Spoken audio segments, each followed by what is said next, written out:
Welcome students. Exam में सबसे ज़्यादा ऑब्जेक्टिव पूछने वाला चैप्टर है कैश फ्लो स्टेटमेंट। तो आज मैं आपको कैश फ्लो स्टेटमेंट का ऑब्जेक्टिव सॉल्व करके देने वाला हूं। उम्मीद करते हैं कि वीडियो पसंद आएगा। वीडियो के पसंद आने पर लाइक शेयर सब्सक्राइब करना ना भूलें। क्वेश्चन है, इनमें से कौन सी क्रिया वित्तीय क्रिया के अंतर्गत आती है। वित्तीय क्रिया का मतलब होता है कंपनी जो है जिससे share debenture long terms loan यदि इशू करती है ना, उसको बोलते हैं वित्तीय क्रिया। तो इसमें जो है सबसे पहला ऑप्शन ही सही है। लिखा हुआ है समता अंशों के निर्गमन से प्राप्ति। मतलब वित्त का मतलब ही होता है रुपया पैसा। कंपनी जो शेयर इशू करती है, सही आंसर इसका ए हो जाएगा। अगला क्वेश्चन है, इनमें से कौन एक गैर रोकर मद है। गैर रोकर मद का मतलब होता है जो आपके कैश को जो है ना बाहर नहीं जाने देता है, फिर भी प्रॉफिट घट जाता है। तो इस तरह के आइटम को हम बोलते हैं गैर रोकर मद। जैसे डेप्रिसिएशन हो गया, गुडविल रिटर्न ऑफ हो गया। यहाँ पर दो ऑप्शन है, पहला है ह्रास, दूसरा है ख्याति का अपलेखन। दोनों ही गैर रोकर मद है। इसका सही आंसर हो जाएगा नंबर सी हो जाएगा, ए बी दोनों। ठीक है ना। अगला क्वेश्चन है, कैश फ्लो स्टेटमेंट संबंधित है। ये जो है ना कैश फ्लो स्टेटमेंट AS3 से संबंधित होता है। सही आंसर इसका ए हो जाएगा। संचालन क्रियाओं से रोकड़ प्रवाह में कमी आएगी। संचालन क्रियाओं से रोकड़ प्रवाह में कमी आएगी। तो यदि कमी होती है तो चालू संपत्ति में वृद्धि होगी, क्योंकि चालू संपत्ति में वृद्धि होने से रोकड़ में कमी होती है। फिर आगे है कि चालू दायित्वों में कमी होने से रोकड़ में कमी होती है। तो कौन सा ऐसा माध्यम है जिनसे कैश में कमी होती है। तो संपत्ति बढ़ेगा तो रुपया घटेगा, दायित्व घटेगा तो रुपया घटेगा। तो इसका सही आंसर जो है वो है ए एंड बी दोनों, डी हो जाएगा। चलिए अगला क्वेश्चन है, निम्न में से कौन सा मद रोकड़ तुल्य नहीं माना जाता है। मतलब रोकड़ तुल्य का मतलब है जिसको हम कैश के समान नहीं मानते हैं। तो बैंक ओवरड्राफ्ट, तो ये तो कैश के समान है। व्यापारिक पत्र, यह भी कैश के समान है। फिर आगे है ट्रेजरी बिल, यह भी कैश के समान है। फिर नंबर डी है विनियोग। विनियोग को कैश के समान नहीं माना जाता है। नंबर डी हो जाएगा सही ऑप्शन। नगद बिक्री है, ऑपरेटिंग एक्टिविटीज, ये तो ऑपरेटिंग ही है क्योंकि खरीदना बेचना जो है व्यापार का संचालन कहलाता है। नंबर ए सही आंसर है। फिर आगे है, यदि ख्याति को 6,000 से अपलेखन करने के बाद शुद्ध लाभ 35,000 रुपया है, फर्नीचर के विक्रय पर हानि 1,000 है, तो संचालन क्रियाओं से रुपये प्रवाह होगा। सबको जोड़ देंगे हम, ठीक है ना। 35, 6, 41, 1, 42। इसका सही आंसर जो है 42 हो जाएगा। Number B. आगे प्लांट मशीन के क्रय के प्रतिफल में अंशों का निर्गमन है। मतलब आपने प्लांट मशीन खरीद लिया, बदले में शेयर दे दिया, इससे ना तो कैश आया ना कैश गया आपके पास। कैश का ना इनफ्लो हुआ ना आउटफ्लो हुआ। सही आंसर सी हो जाएगा, नाइदर इनफ्लो नोर आउटफ्लो। ठीक है। आगे है, ख्याति को 10,000 से अपलिखित करने के पश्चात शुद्ध लाभ 50,000 है, तो परिचालन क्रियाओं से रुपये प्रवाह होगा। दोनों को ऐड कर देंगे हम, 9 का ए हो जाएगा 60,000। 60,000, ठीक है। आगे है, संचालन क्रियाओं से रुपये प्रवाह ज्ञात करते समय किसे घटाते हैं। लेनदार में वृद्धि, देनदार में वृद्धि। लेनदार बढ़ेगा तो ऐड करेंगे हम, देनदार बढ़ेगा तो लेस करेंगे हम, ठीक है ना। क्योंकि चालू संपत्ति में वृद्धि होने से रोकड़ में कमी होती है।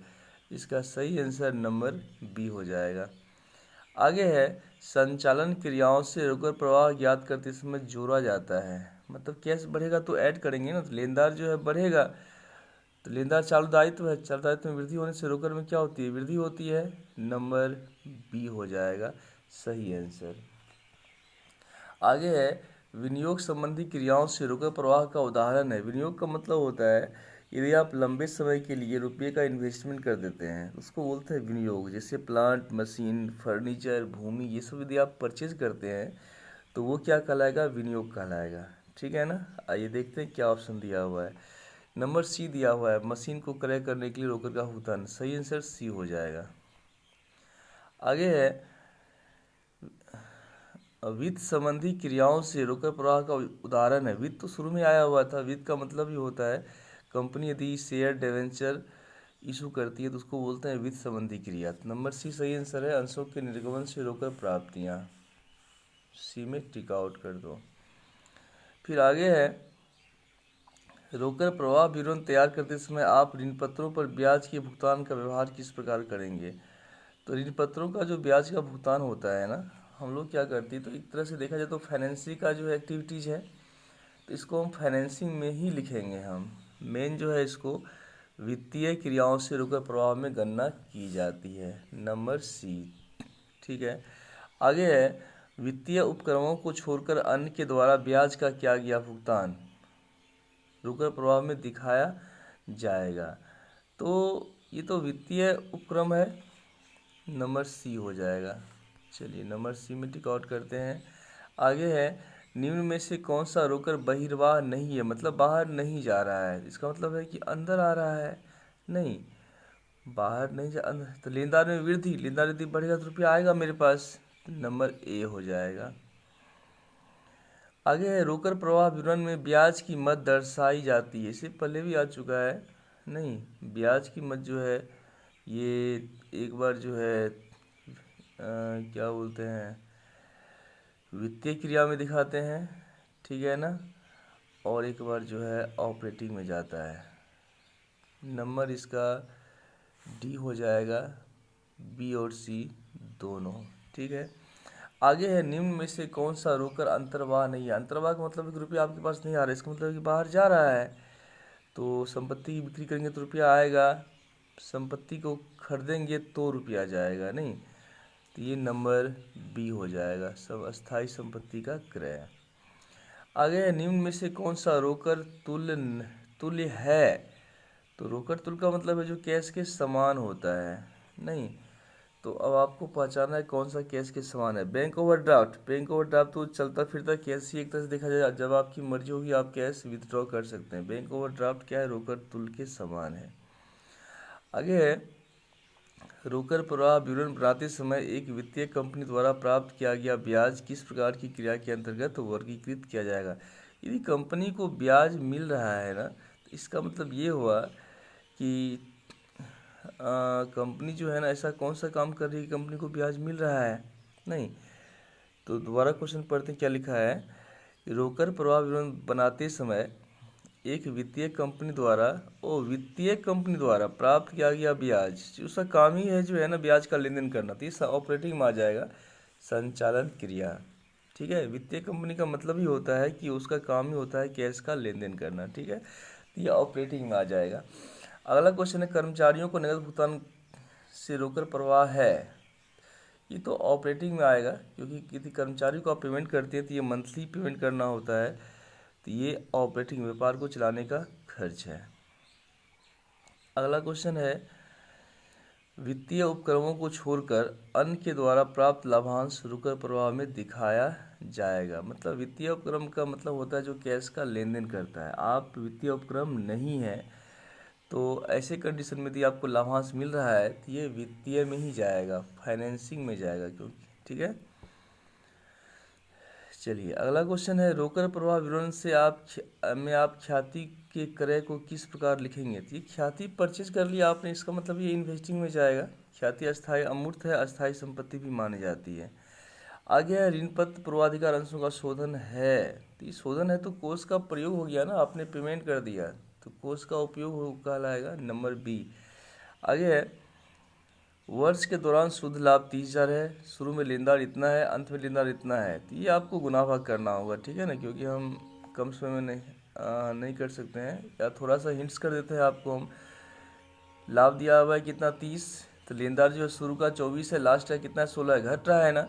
तो रूल कहता है लेनदार चालू दायित्व में कमी होने से रोकड़ में कमी होती है। जो घट रहा है ना, 24 और 16 कितने का डिफरेंस है, तो 6 8 8,000 का डिफरेंस है, तो 8,000 माइनस कर दी, तो 30,000 में 8,000 माइनस होगा, तो ये आपका सही आंसर हो जाएगा 22,000, ठीक है। आगे है, दिया हुआ है वर्ष के दौरान शुद्ध लाभ 1,00,000, ओपनिंग डेटर्स है 30,000 और क्लोजिंग कितना है, 36,000 है। डेटर्स चालू संपत्ति है, चालू संपत्ति में वृद्धि होने से रोकड़ में कमी होती है। 6,000 जो है डेटर्स बढ़ रहा है ना, तो 6,000 लाभ में माइनस कर दो, एक बीच हो जाएगा, तो ये 94,000 हो जाएगा। आगे है, रोकर प्रवाह विवरण का बनाना है अनिवार्य लिखा हुआ है। फिर अगला ऑप्शन दिया हुआ है, ये तो अनिवार्य है क्योंकि बिना इसको बनाए आप केस के बारे में जानकारी हासिल कर ही नहीं सकते हैं। सही आंसर इसका ए ही होगा। अगला क्वेश्चन है, संचालन क्रियाओं से लाभ की गणना करते समय शुद्ध लाभ में किसे पुनः जोड़ा जाएगा? तो ख्याति का अपलेखन, ह्रास, अस्थायी संपत्ति की बिक्री पर हानि, ये सब तो जोड़ने वाला ही है। नंबर डी में क्या है? उपर्युक्त सभी। तो इसका सही आंसर नंबर डी हो जाएगा, ऑल ऑफ दीज। अगला क्वेश्चन है, वित्तीय उपक्रम द्वारा प्राप्त लाभांश को रोकर प्रवाह विवरण में किस क्रिया के अंतर्गत दिखाएंगे? ये क्वेश्चन इससे पहले भी आ चुका है, रिपीट हो चुका है। इसका मतलब है इस तरह का क्वेश्चन जो है ना पूछने का चांस ज़्यादा रहता है। ये जो चूँकि वित्तीय क्रिया है तो उसका काम ही होता है कैश का लेन देन करना। ये ऑपरेटिंग में चला जाएगा, नंबर ए। अगला क्वेश्चन है, वर्ष के दौरान लाभ दिया हुआ है 20,000, स्टॉक में वृद्धि है 9,000, देनदार में कमी है 5,000। तो ये जो है ना आपको ऑपरेटिंग निकालना है। स्टॉक बढ़ रहा है तो रुपया घटेगा ना, 20 में 9 माइनस कर दो तो 11 होगा, 11 में 5 प्लस कर दो तो 16 हो जाएगा। इसका सही आंसर नंबर बी, 16 में टिक आउट कर दीजिए आप। अगला क्वेश्चन है, संचालन से रोकड़ प्रवाह की गणना करते इसमें शुद्ध लाभ में किसे जोड़ेंगे हम? मतलब स्टॉक बढ़ेगा तो रुपया घटेगा, नहीं जोड़ेंगे हम। स्टॉक घटेगा तो जोड़ेंगे हम। इसका सही आंसर जो है नंबर बी हो जाएगा, स्टॉक में कमी। अगला क्वेश्चन है, निम्नलिखित में कौन सा रोकर का स्रोत नहीं है? ठीक है, अस्थायी संपत्ति का क्रय, खरीद लिया तो रुपया चला गया, संचालन से कोष। आगे है ऋण पत्रों का निर्गमन।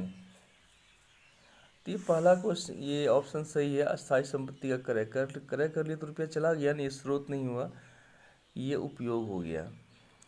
रोकड़ समतुल में निम्न शामिल है, ये भी क्वेश्चन कई तरह से पूछा है एग्जाम में। ट्रेजरी बिल, व्यापारिक पत्र, कम परिपक्व वाले बैंक जमा, ये सारा सही है। इसका सही आंसर नंबर डी हो जाएगा। अगला ऑप्शन है, क्वेश्चन है, लेखांकन मानक 3 के अनुसार रोकड़ प्रवाह विवरण बनाना अनिवार्य है। तो ये इसका सही आंसर जो है ना नंबर सी हो जाएगा, 50 करोड़ से अधिक की बिक्री वाले उपक्रम में। ठीक है ना। और फिर अगला क्वेश्चन ऑप्शन दिया हुआ है, बी में भी दिया हुआ है, स्टॉक विपणि पर सूचीयत कंपनियों को और 50 करोड़ से अधिक की बिक्री वाले उपक्रमों में। इसका सही आंसर बी और सी दोनों है, तो आपको डी में टिक आउट कर देना है क्योंकि डी में लिखा हुआ है बी और सी दोनों। आगे है, कौन सी क्रिया संचालन क्रिया के अंतर्गत आती है? संचालन में क्या होता है? ऑपरेटिंग, व्यापार को ऑपरेट करने से। तो नगद बिक्री, ये आ जाएगा। सही आंसर इसका डी हो जाएगा। अगला क्वेश्चन है, निम्नलिखित में कौन रोकड़ प्रवाह अंतर्वाह नहीं है? अंतर्वाह का मतलब रुपया आपके पास आ रहा है तो देनदार में कमी तो रुपया आ ही रहा है ना, ऋण पत्रों का निर्गमन आ ही रहा है ना, वो अंतर्वाह नहीं है। चलिए, तो लेनदार में कमी, हाँ लेनदार में कमी ये हो जाए। लेनदार में कमी का मतलब है कि आप पेमेंट कर रहे हैं, रुपया जा रहा है। सही आंसर इसका सी हो जाएगा। चलिए, अगला क्वेश्चन है, परिचालन संबंधी क्रियाओं से रोकड़ प्रवाह में निम्नलिखित शामिल होता है। तो परिचालन में क्या होता है? व्यापार को ऑपरेट करने से नहीं। फिर नंबर 1 है अधिकार शुल्क, फीस, कमीशन, यही सही आंसर है, इसका नंबर ए ही हो जाएगा। फिर दूसरा है ऋण पत्र जो है फाइनेंसिंग में जाता है, मशीन इन्वेस्टिंग में जाता है, अंश फाइनेंसिंग में जाता है, ये सब तो आएगा नहीं। सही आंसर इसका ए हो जाएगा। अगला क्वेश्चन है, रोकड़ समतुल के संबंध में निम्न सत्य हैं।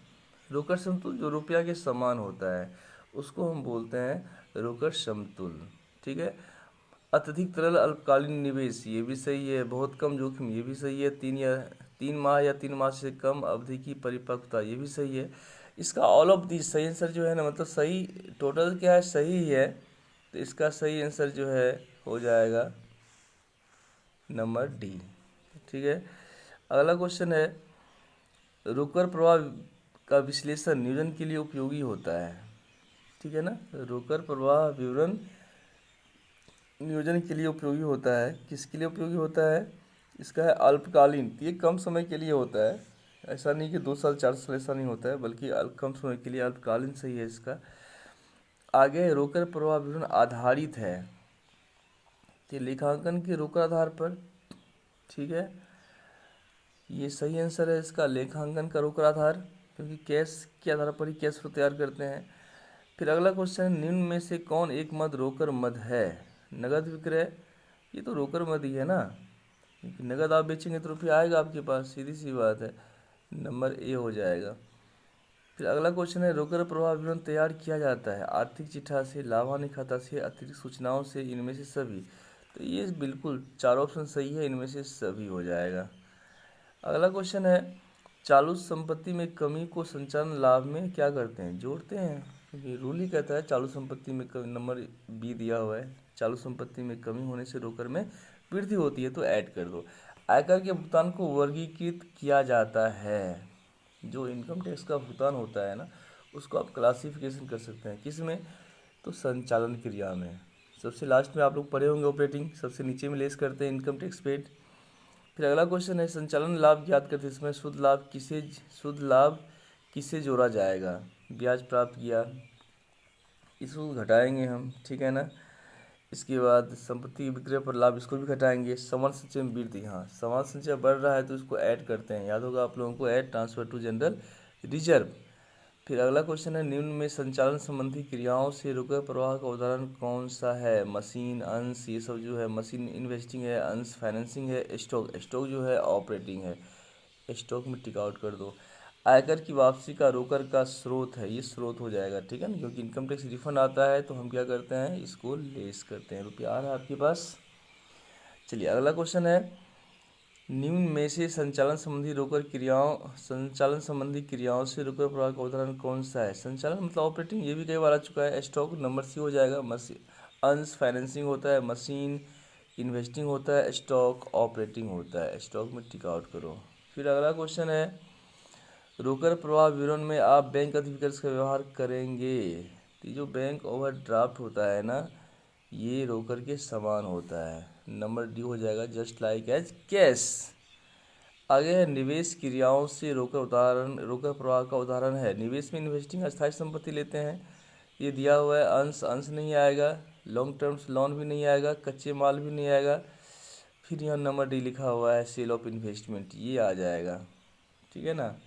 तो ये जो है आपका sale of investment, number D में टिक आउट कर दो।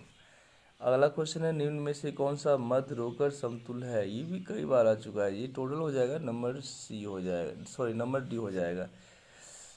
निम्न में से कौन एक गैर रोकर मद नहीं है, तो गैर रोकर मद, नगद तो गैर रोकर मद है, ख्याति का अपलेखन, ह्रास, ये सब क्या है। इसके बाद अप्राप्त ऋणों के लिए प्रावधान, इसका सही आंसर क्या हो जाएगा, नंबर ए हो जाएगा, क्योंकि ए को छोड़कर बाकी सब गैर रोकर मद है, ए ही जो है ना क्या है, रोकर मद है। इसका सही आंसर ए हो जाएगा। इस वीडियो में इतना ही है, उम्मीद करते हैं कि वीडियो आपको पसंद आया होगा। वीडियो के पसंद आने पर लाइक शेयर सब्सक्राइब करना ना भूलें। थैंक्स।